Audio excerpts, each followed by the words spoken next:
Franchement, on n'est pas bien là, toi et moi, tous les deux, seuls contre le monde.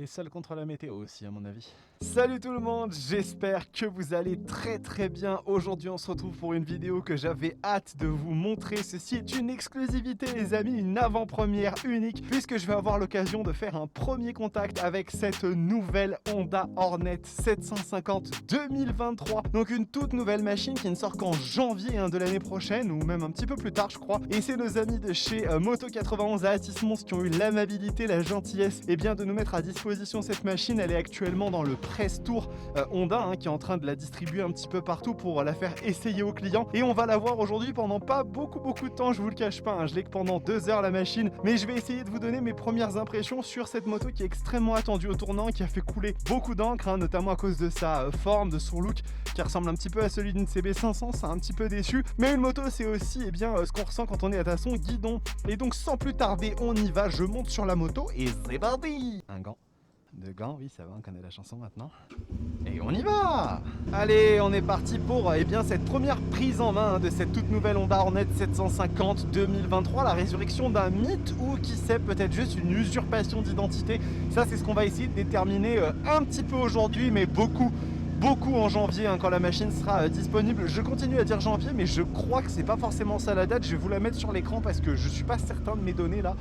Horrible, je vais me faire taper, je suis pas sérieux. Donc là aujourd'hui c'est juste une prise en main, je vais vous donner mes premiers ressentis sur la moto, mais bien évidemment l'essai complet de la machine, il se fera quand je l'aurai, quand elle arrivera en concession, salut à toi ami motard, et que on pourra la garder pendant plusieurs jours, parce que là bien évidemment en 2 heures faire un essai complet, statique, dynamique, c'est compliqué. Donc je vais essayer de vous en dire un petit peu plus et de vous donner mon premier feeling. I get the feeling. Donc pourquoi est-ce que cette machine porte un héritage aussi important? Et bien tout simplement parce que c'est la descendante d'une moto qui a régné un petit peu par sa popularité chez Honda entre les années 90 et 2000, la Honda Hornet, qui a été dans un premier temps une 900. D'ailleurs elle était un petit peu connue comme la faiseuse de veuve de par un comportement un petit peu on va dire hasardeux, machine qui était considérée par certains un petit peu dangereuse, ou tout du moins assez difficile à appréhender parce qu'elle avait un moteur très enthousiasmant mais un châssis, une partie cycle qui suivait pas autant. Donc voilà, après elle a évolué sur une version 600 cm3 qui a été je pense le moment où la Hornet a été la plus populaire. Ça a été ma toute première moto, pas en achat, je vous l'avais dit, j'avais acheté une Hayabusa en première machine, mais avant ça j'ai loué des motos chez Darkos Location avenue de la Grande Armée, je sais même pas si ça existe encore, et j'avais eu une petite Hornet en toute première machine. Donc ça me fait quelque chose de retrouver une moto appelée Hornet comme ça beaucoup d'années plus tard. 10 years later. Mais là où il se pourrait qu'il y ait aussi une petite usurpation d'identité, comme je vous l'ai dit tout à l'heure, c'est que cette machine n'a pas autre chose que le nom en commun avec l'ancienne Hornet, peut-être la marque qui la fabrique, remarquez, c'est aussi Honda, parce qu'en fait on n'a plus rien de similaire. La Hornet de l'époque, la 600, était une machine de moyenne cylindrée extrêmement typée sportive, avec un 4 cylindres en ligne qui hurlait, tandis que sur ce nouveau modèle 2023, on adopte une toute nouvelle plateforme, un bicylindre qui est calé à 270 degrés. Regardez pas, Non, je suis à 30 degrés. Vous avez pas trop froid? Non. Pour lui donner un petit peu le comportement d'un V-twin, et ça c'est en raison de l'évolution des temps, vous le savez aujourd'hui, en raison de la répression, de la vitesse, etc. Les 4 cylindres en ligne n'ont plus autant la popularité. Un moteur qui prend toute son expressivité et sa rage dans les tours, et donc à des vitesses souvent plus élevées, dans un monde où on a 2 radars au kilomètre carré, forcément c'est un petit peu moins d'actualité. Et donc aujourd'hui la plupart des constructeurs tendent, tout du moins sur des architectures comme ça, des cylindrées plus petites, aller vers du bicylindre qui permet de délivrer de la sensation à bas régime. Cette moto elle a immédiatement du punch. Là j'ai mon petit contrôle de traction qui s'est allumé, ça fait plaisir. En même temps, je sais pas si vous avez remarqué, mais la route est un petit peu détrempée. La météo n'était pas idéale pour ce test. Je vous cache pas que on a déjà vu mieux en conditions météorologiques, mais bon, on prend ce qu'on a. Donc voilà, on a pareil de la même façon au niveau du châssis, une structure sur l'ancienne qui était en aluminium, et là c'est un cadre en acier type diamant qui normalement ne brille pas autant de par son agilité, de par sa rigueur, sa fermeté, sa précision. On va voir, on va essayer de déterminer un petit peu ça ensemble, mais il y a aussi beaucoup de choses qui vont donner un petit peu de prestance, de prestige à cette Hornet 750. On va commencer par parler un petit peu des aspects pratiques de la position de conduite, et celle-ci est vraiment très relaxe. C'est pas du tout sportif, je vous avoue, on est plus proche de ce que une Z650 et une MT-07 délivrent. Ça tombe bien puisque cette moto se veut être un peu une rivale, tout du moins en termes tarifaires. Vous allez voir que c'est pas aussi simple que ça, parce qu'il y a des choses qui les différencient pas mal, mais c'est très à l'avenant, les genoux ne sont pas du tout repliés, je suis bien droit, j'ai un bon bras de levier, j'aime bien globalement la façon comme je m'installe sur cette moto. Il y a une position qui immédiatement est assez agréable, assez facile à appréhender, même si pour le coup c'est pas du tout sportif. Je suis pas en avant, j'ai pas le couteau entre les dents prêt à l'attaque. Non, je suis plutôt relax, je suis plutôt polyvalent, agile, subtil, souple et efficace à la fois. Je pars un petit peu en cacahuète, excusez-moi, mais globalement non, la position est très très bonne. En ce qui concerne les leviers, c'est du Honda, donc c'est extrêmement souple, extrêmement facile à utiliser, et c'est comme si on avait connu la machine toute sa vie, et ça c'est la philosophie Honda depuis qu'ils existent. Alors concernant l'ergonomie et los botones del Comodo, il y a beaucoup de choses à dire, puisque comme vous le voyez c'est un nouveau Komodo, j'ai pas vu de Komodo comme ça chez Honda encore, et je suis assez intrigué, assez surpris, mais plutôt dans le bon sens, je vais pas vous le cacher, parce que je trouve les boutons de ces Komodo assez faciles à utiliser. Cette croix tombe bien sous la main, que ce soit le gauche ou droite ou le haut et bas. Attention, la Golf TSI, pardon. Je ne suis pas un connaisseur de voiture, voyez-vous.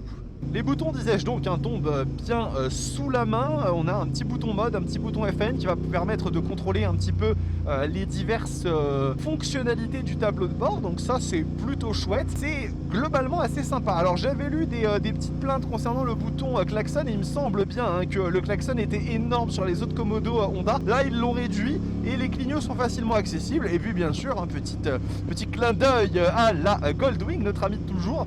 On a ici un bouton warning qui est très facilement accessible, donc ça c'est plutôt pas mal du tout. Donc restons au rang des aspects pratiques, puisque pour le moment on peut pas trop faire parler la poudre.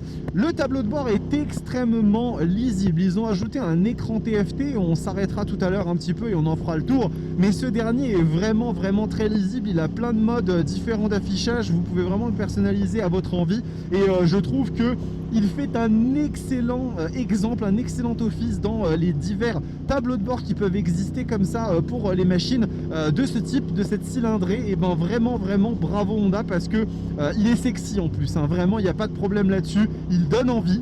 Et puis globalement concernant la maniabilité du véhicule, ce dernier fait 190 kg tout plein fait ou en ordre de marche, mais la différence n'est pas énorme, et franchement c'est assez bluffant, la machine est vraiment très plaisante à emmener. Elle est un tout petit peu plus lourde peut-être qu'une MT-07 ou qu'une Street Triple, mais franchement c'est rien du tout, et on est bien loin des gros cadors du genre comme la Z900. Bon, elle est un petit peu au-dessus en termes de cylindrée, la Z900 bien évidemment, mais par exemple une GSX 8S annoncée il y a quelques jours, je vous le rappelle à l'ECMA, si vous avez raté la vidéo n'hésitez pas à aller la voir, de chez Suzuki, qui fait 202 kg, donc il y a quand même 12 kg de différence, et ça se ressent. Remarquez qu'on a quand même pas mal de chance, parce que ce matin encore il pleuvait, et là pour les 2 heures sur lesquelles la machine m'a été prêtée, je crois que la pluie a décidé de s'arrêter, même le sol est un petit peu sec, il me permettra d'accélérer un tout petit peu avec la machine pour vous montrer de quoi est capable ce bicylindre. Donc ouais, comme je vous dis, ça se manie très bien. En plus on a un petit pneu de 160 à l'arrière, donc qui permet vraiment d'avoir une belle agilité sur la machine. Et là le moteur, alors là c'est tout en bas, on en voit vraiment dès les bas régimes sur cette plateforme. Regardez, là on a un petit mode sport, on se met à 4000, ça part direct. On a un petit quick shifter en option qui est installé là, histoire de montrer, et une belle santé. Alors par contre effectivement dès qu'on arrive à 7500-8000, c'est moins formidable, c'est moins expressif. Donc clairement une machine à utiliser comme un bicylindre standard, c'est-à-dire on va chercher le gras, on est dans les bas régimes, ça envoie, et on passe les rapports histoire de profiter vraiment de la plage de couple maximale. 75 Nm sur cette machine. On va s'arrêter ici. Normalement je suis pas dérangé dans ce coin là, pour simplement vous faire un petit démo rapide statique. Voilà, on va s'arrêter là rapidement. Hop, allez, on fait un petit tour rapide de la machine en statique. Je vais enlever mes gants. Il est trop chaud. Ah. Donc un petit tour rapide en statique de la machine comme je disais pour montrer déjà un petit peu ce look qui ressemble, ça malheureusement il faut l'avouer, à une CB500. Elle a quand même quelques petits éléments qui la rendent chouette, hein, mais c'est vrai qu'au niveau de l'identité visuelle, Honda est allé chercher vraiment à ce qu'il y avait de plus identifiable, et malheureusement je trouve que la Hornet se distingue moins que sa grande sœur, hein, son aînée, qui elle avait vraiment un style qui lui était unique. Là on est sur quelque chose d'un petit peu plus consensuel et qui malheureusement ne fera pas l'unanimité à mon sens. Par contre après on a des choses qui sont intéressantes sur cette machine avec ce moteur bicylindre qui sort 92 chevaux, 750 cm3 avec 75 Nm de couple, ce qui d'emblée, hein, si on considère que cette machine se met en concurrence de la MT-07 et de la Z650, la place bien au-dessus, hein, puisque là une Z650 fait 68 chevaux de mémoire et une MT-07 72, 73, donc on est minimum 20 chevaux au-dessus pour un positionnement tarifaire qui est le même. Je vous rappelle que cette moto est proposée à 7800 €, ce qui est donc extrêmement agressif. Ce châssis en acier de type diamant est lui à mon avis bien plus traditionnel, bien moins précis que des machines plus sportives, mais encore une fois c'est une question de positionnement tarifaire. Et voilà, on a donc globalement une moto qui est un petit peu à mi-chemin entre les deux. On a une petite fourche inversée Showa BFF à fonction séparée, on a ici des petits disques pétales, hein, ça c'est pas mal du tout, disque de frein pétale, étrier radio 4 pistons Nissin, et je vais vous montrer rapidement le petit tableau de bord. J'ai des branches qui frottent sur ma tête. Donc voilà, regardez, hein, le petit tableau de bord qui est vraiment super sympathique. Donc pour vous donner rapidement un peu de détails, on a 4 modes de conduite: sport, standard, pluie et utilisateur, qui est personnalisable. On a plein d'informations qu'on peut faire défiler, hein, avec 4 petits onglets différents. Et après, quand on rentre dans les menus, vous allez voir, c'est sympa, hein, elle est vraiment très technologique. On a le mode de conduite personnalisable, hein, utilisateur, le quick shifter qui en haut et en bas a 3 modes de sensibilité: souple, dur, moyen et désactivé. Ça je trouve ça super chouette. Le quick shifter là-dessus est une option, hein, donc il faut l'acheter, ça vaut 285 €, mais je trouve que quand on la configure neuve, ça vaut quand même la peine. Et ce que j'aime bien aussi, c'est la possibilité de changer le type d'affichage de la machine. Regardez, on a 4 modes différents, donc moi j'ai pris celui-là, c'est celui que je trouvais le plus sympa. Et après en fait dans les fonds d'écran, on peut même aller s'amuser à mettre du blanc, du noir, du métallisé. Je vais vous mettre le métallisé. Donc voilà, on a beaucoup de choses qu'on peut bien évidemment régler là-dessus, avec la possibilité bien évidemment d'appairer son téléphone en Bluetooth et puis de contrôler pas mal de petites choses. Il me semble, si je dis pas de bêtises, avoir lu que la Hornet a un système qui permet de contrôler à la voix certaines fonctions avec son smartphone et un casque Bluetooth. Donc ça c'est vraiment sympa, hein. C'est une machine qui s'ancre définitivement dans l'année 2023, et donc elle est très moderne et très techno. Au niveau des assistances de conduite, on va avoir du contrôle de traction, du contrôle de frein moteur, de l'anti-wheeling, de l'ABS, donc ça c'est plutôt bien pourvu. Et cette machine qui est donc la machine Honda France a quelques petites options qui sont sympathiques, comme ici des petites protections en cas de chute, les petits embouts de guidon, ce petit pontet qui est très sympa, et ce petit capot de selle. Je la trouve, la selle, hein, bien sûr aussi, qui est surpiquée, qui est très jolie. Je la trouve globalement harmonieuse, on va dire, dans la catégorie qui ressemble un peu à une CB500. Voilà, j'ai pas grand chose à en dire d'autre, hein. C'est une machine qui est très bien placée niveau tarifaire. Là maintenant on va aller la conduire et on va voir un petit peu les prétentions du moteur. Allez, donc là pour repartir, je vais pouvoir vous parler un peu de l'angle de braquage. Il n'est pas gigantesque, mais en étant un petit peu habile, on fait demi-tour sur 2 mètres en 2 manœuvres. Donc globalement je me plains pas, hein. À ce niveau là elle a l'air quand même d'être plutôt facile à utiliser en usage urbain. Donc là je me suis mis en mode user, hein, le mode où on personnalise le mode de conduite comme on veut, et on va voir un petit peu ce que ça donne. La sonorité est assez chouette, je la trouve beaucoup moins feutrée et discrète que sur une Z650 ou une MT-07. Je trouve qu'ils ont bien travaillé le côté un peu cogneur et un petit peu sympathique du moteur. Et franchement, ça a quand même une santé qui est pas mauvaise du tout. Elle est plutôt sympathique à conduire, et elle envoie gentiment comme il faut. On va voir un petit peu ce que ça donne au niveau freinage. Ouais. Ah, vous avez vu, petit mode freinage d'urgence. Alors ça c'est très cool. Voyons si on peut le redéclencher. J'ai personne derrière moi, donc c'est pas dangereux. Ah, très bien ça, très bien. C'est super cool d'avoir ce genre de fonctionnalité pour vraiment pouvoir permettre de prévenir un petit peu les utilisateurs. Attention là quand même, voilà, il faut pas déconner. Je dirais que globalement, au niveau du châssis, vous voyez quand je prends un petit peu de l'angle comme ça sur des ronds-points, on sent quand même que le châssis de la moto est pas le type diamant acier là, on sent quand même que ça peine un peu et que ça se désunit un petit peu, elle n'est pas aussi précise qu'une moto à double longeron en aluminium ou du treillis tubulaire. Vraiment, il y a un petit peu plus de flottement, même si la fourche Showa BFF BP à fonction séparée fait un bon travail d'amortissement. Ça par contre au niveau du confort de la moto, elle est bien, hein. C'est vraiment une machine avec laquelle je pense vous pouvez faire quelques bornes si le manque de protection ne vous dérange pas. Mais par contre effectivement quand vous commencez à arsouiller un petit peu et à prendre de l'angle de façon plus prononcée, je trouve qu'on a un peu plus cette sensation que il faut pas non plus trop le pousser le châssis parce qu'il pourrait rapidement se retourner contre vous. Mais après bon, ça reste quand même une machine très sympathique dans ce qu'elle offre.